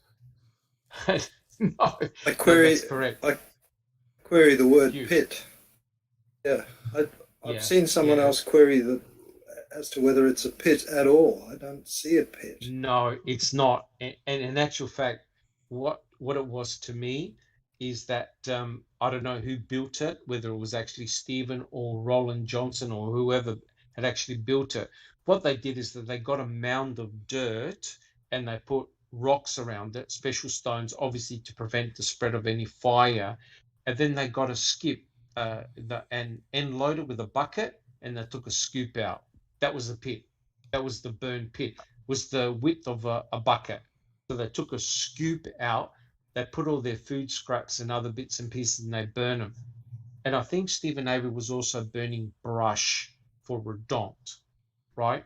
So, you know, so much for being huge and big enough to burn a human body. Clearly not. Wizard, do you have a comment? I'm sorry. I'll No, just get to it. All good? I should have muted my mic. I do apologise. No problems. And Neville, do you have a comment? Dr. Bennett said that the size of that pit, quote unquote, was the size of a table. That's correct. So the size it was shallow, yes, and it was short in length. that is correct. And even we get questioned. Even we get questioned, Brendan. We said, "Come on, this burn area was small. Surely you had to see body parts in there, right?" Because even we didn't really believe Brendan at all. So Brendan relented, said, "Yeah, I saw toes." All right, and that was his downfall when he admitted he saw toes. But the stupid thing is not the stupid thing. The thing is, Neville, they asked him, "Oh, what did you do to Teresa Horbach's body?" And Brendan goes, "Well, Uncle Steve, he held the shoulders and I held the legs, and we put her in one piece." One piece, that's right. Hello. And what did the state anthropologist state? The bones were cut. And cut, and it shows evidence of dismemberment. When did Brendan Dassey ever say they dismembered Teresa Horbach? He didn't. No, he didn't. He said that they put her in there whole, right? Yeah. Then and there, and he they saw should have known. toes, and he saw her Yes, forehead. that's And correct. they're like, forehead? What do you mean by forehead? How do you see a forehead? He goes, I saw the wiggly lines. Yes, Which is, correct. Yeah. Correct. So you know And what her Brendan belly. was saying was, yes, what Brendan was saying was complete rubbish. And I'm sure they had to have known it. I'm sure they had to have Of known course it. they did. Yep. Thank you, Neville. You're welcome. Alice, do you have a comment? Yeah, I mean, if you look at the picture that's on the screen now, compared to the one that was on earlier, Yes. the one that was on earlier, to me, that was more. It wasn't even a pit; it was a burn patch. You know, there wasn't Yes. like an actual hole. You know how, like, if you go camping, you dig a wee hole and you put some stones in that round it, and you build your fire in that wee hole. Well, the picture that was on before, that was just a burn space. It wasn't even a pit. They've made it into a burn pit. You know what I mean? Yes. Well, not even a pit. They've made it into a pit now. Correct. Because of the way Correct. they came in that digger and everything like that. And for nobody not to notice the difference between that photo and the photo that was on before with the first ones that got took, with it being a burn patch rather than what you're seeing there, which is a pile of bloody rubble. How did people not pick up on this? You know, you can clearly that's 100% correct. But you see, this is the problem, guys, and we've discussed this. This is what happens when you don't have the appropriate experts in court, right? If they had the fire expert would have said, "Hey, guys, there's no way that this cremation event took place here," right? And in the end, even the forensic anthropologist Eisenberg had to admit, "I can't prove that this was the primary burn site." Checking convictions. Yeah, they also, I think, dug it up like this to make it look like it could have been a bigger fire away from the garage and that tank. So it gave the illusion, because if you look at it now, it looks like it's really far away from the garage. And let me tell you, it wasn't. It was like maybe 4 or 5 feet away. You know, I mean, total, you know, it was like maybe 7 feet away from the garage. So they made this look like it was, you know, feet, like, you know, several yards away, and it was away from anything else. So you could give that illusion of a big fire. So it's all that's correct. That is correct. Yeah. And of course, we know that the last thing that you do is you dig up a forensic crime scene site. You never use heavy machinery. Use brushes, right, in order to find out how the cremains were situated with one another, because it actually tells you a lot of information. Unfortunately, by bringing in the heavy equipment, it completely destroyed the crime scene. And I think it was done deliberate. And you're right, checking convictions was all part of an illusion. It really was. All right, guys. Well, our final slide is slide number 30. And I really, if you have a listen to the presentation, it really is Deborah Kakatsch basically explaining away her, her sadness, because she said she wanted to do the right thing for Teresa Halbach. Isn't that incredible? Right? The state coroner said, I wanted to do the right thing for Teresa Halbach. If you watch the episode, it's season 2, episode 10, you could tell the shock and the pain that she felt because she couldn't do justice for Teresa, right? And that's, the coroner goes to a crime scene, investigates the crime scene. The coroner doesn't point the finger of blame to anyone. The investigators use that information to build up a story. But it's terrible that Deborah Kakatsch felt empty. I think the word is empty, that she couldn't do her job. Her own superiors blocked her from doing her job. And look at the mess that we ended up here. And I had to end it using Deborah Kakatsch's own words. She had to end it because she felt fear and intimidation. That's not good workplace. That's not a good work environment. That's a toxic, dangerous environment. Jack 61. Can you imagine her going out to, 2 a.m. to a crime scene? Yep. I mean, she may have had to go by herself, to see what's going on before she, called anyone in at all. So I don't blame her. Yes. Correct. You mean like a stray bullet just suddenly appearing out of nowhere type stuff? That's right. You just never know. Yeah. And when you think about it, all jokes aside, going to a crime scene is potentially very dangerous because you don't know what you're going to find there, and there could be nefarious activity going on. But for the coroner to feel unsafe and to resign, that's huge. Sammy, do you have a question? I have a lot of respect for you, Silkman, but I'm fixing to get straight up street on you. These ass clowns never did a proper investigation. No, correct. They ran amok. They did,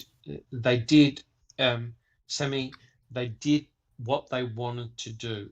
And the reality is they never, ever thought that in 2021 there'll be groups like Foul Play and other YouTubers going through everything with a fine-tooth comb and actually showing the deficiencies of their case.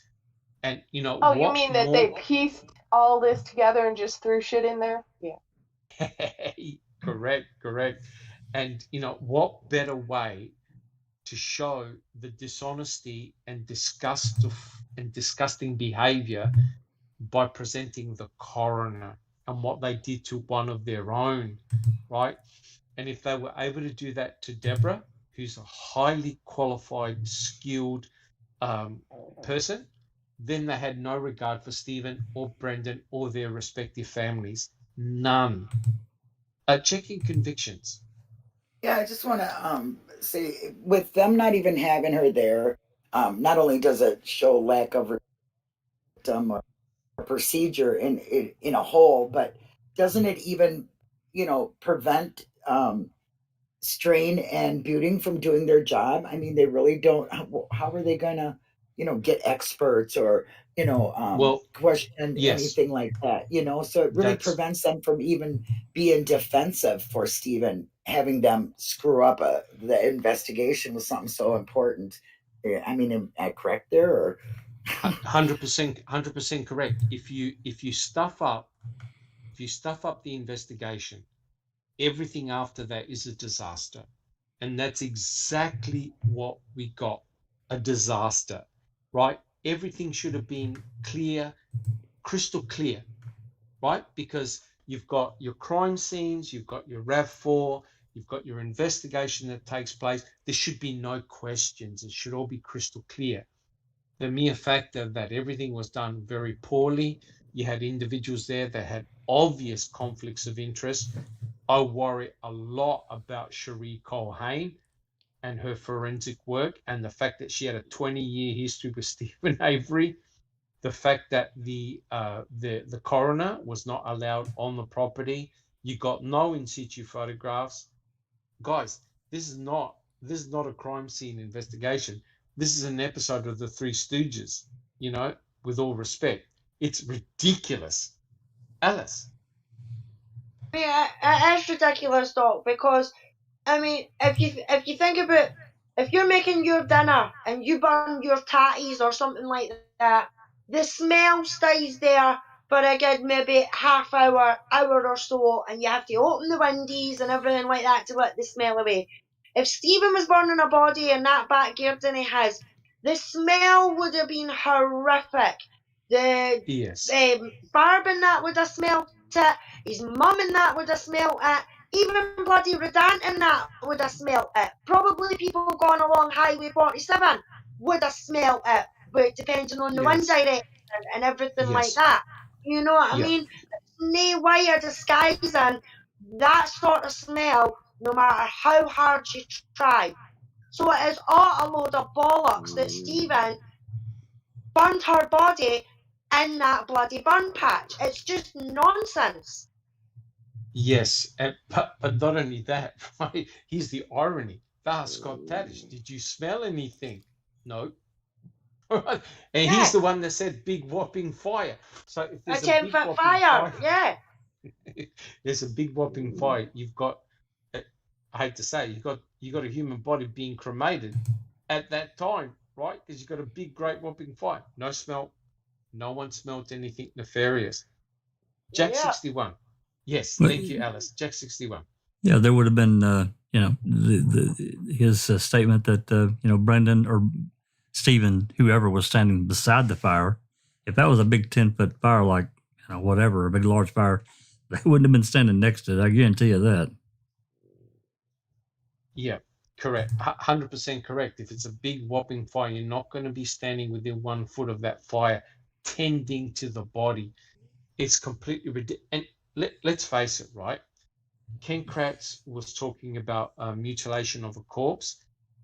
You can't produce a straight saw cut into bone using a shovel or a rake. You actually need a blade in order to do it. And the ridiculous thing is that Eisenberg actually said there were hesitation cut marks, there were cut marks, and curved saw cut marks. It meant that the body experienced dismemberment, right?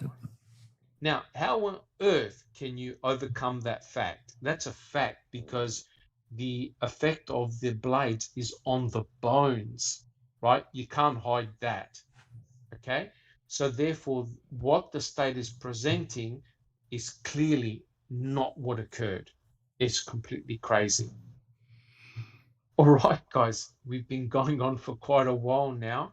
Are there any final comments and questions? So if you haven't seen the presentation, have a look at it, and come in chat or come onto Discord and ask some questions.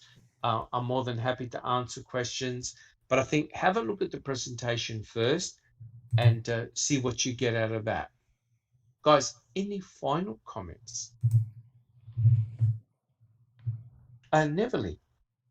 Thank you for this in-depth presentation, Dr. Silkman, about yet another wrong move.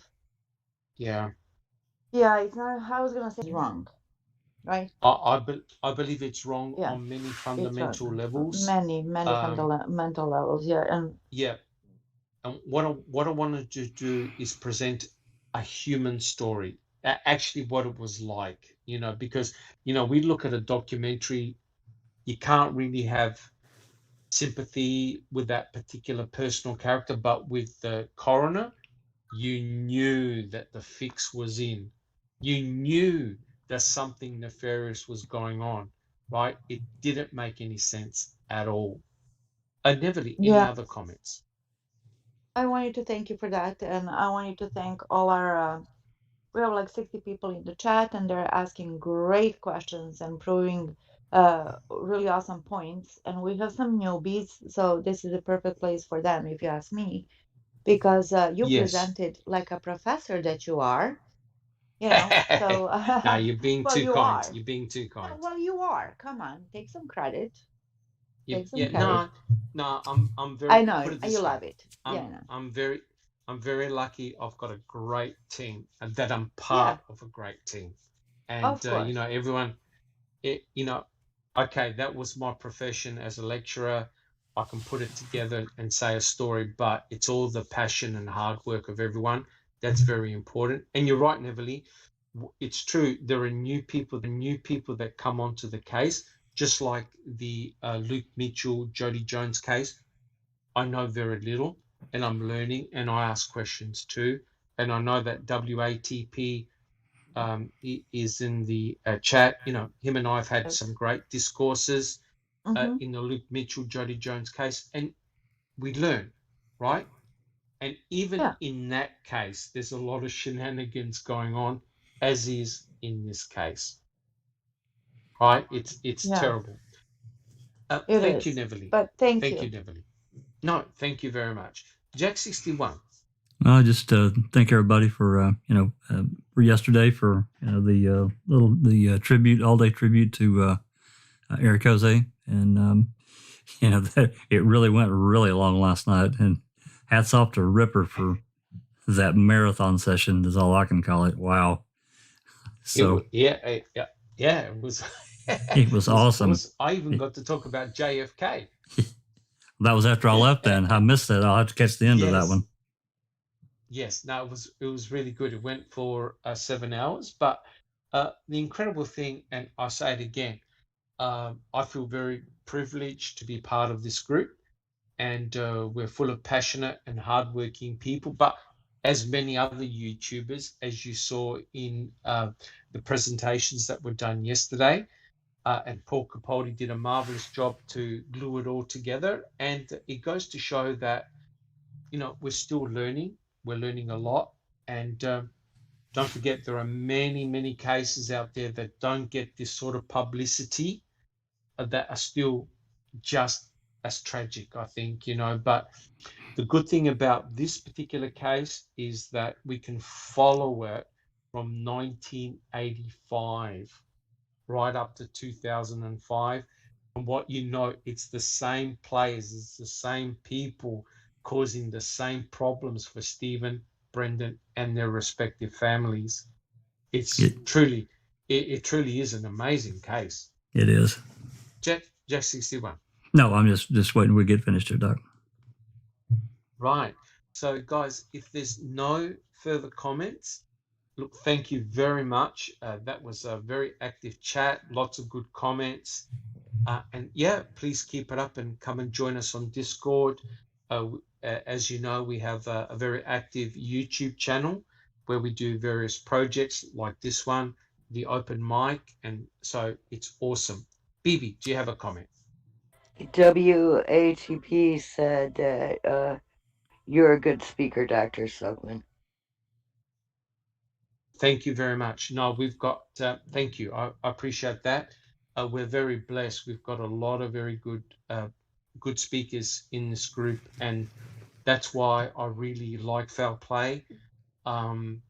People tell it as it is. They do their research and they present fantastic presentations. And guys, we don't know all the answers, but what we're trying to do is to educate, and hopefully you can go away and do your own research and see what you can come up with. And hey, that's what it's all about, you know, respect, learning about what happened, and in the end, ultimately, it's about the truth, guys. It really is. It's about the truth.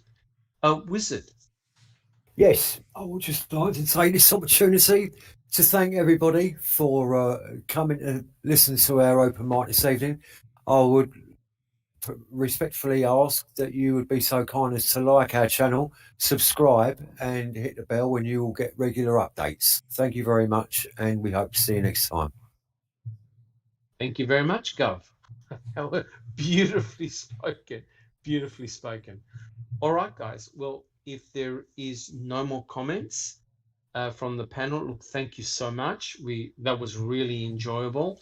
I felt honoured doing that presentation, and hopefully we gave Deborah Kakatsch a voice, so that her story can be heard. I'm sure there's going to be more, and keep following us. If you like what we do, please subscribe. There's a lot of stuff happening. You can tell with the latest filing with that Kathleen Zellner put in with Tom Sawinski. Very, very interesting days ahead for sure. Thank you so much, guys. And don't forget, on the weekend, we do our favorite session, reading with Uncle Ken. And we'll be finishing off the chapter on the blood. And then we're starting another very controversial chapter, the key, which is very interesting, especially with what Tom Sawinski observed those two guys doing. So it now puts the key in a very interesting light. Thank you so much, guys. It's been a real pleasure. This has been a Foul Play production.